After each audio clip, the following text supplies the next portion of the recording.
The Kenyans borrowing on this platform, they have not been derailed by the rhetoric of those who are against the Hustler Fund.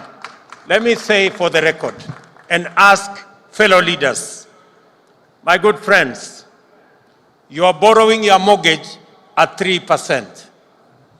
You have the capacity to borrow from your bank at 14%. Why do you want to derail the hustlers who today are suffering from shylocks and from predatory lenders, and they are being charged 360%? And you're telling them not to pay money given to them at 8% so that they can go back and pay at 360%. Be humane, be kind, please allow the people borrowing on the Hustler Fund to also enjoy low interest rates the way you and your families are enjoying. It has provided a platform for millions of Kenyans who have been looking for an opportunity to save.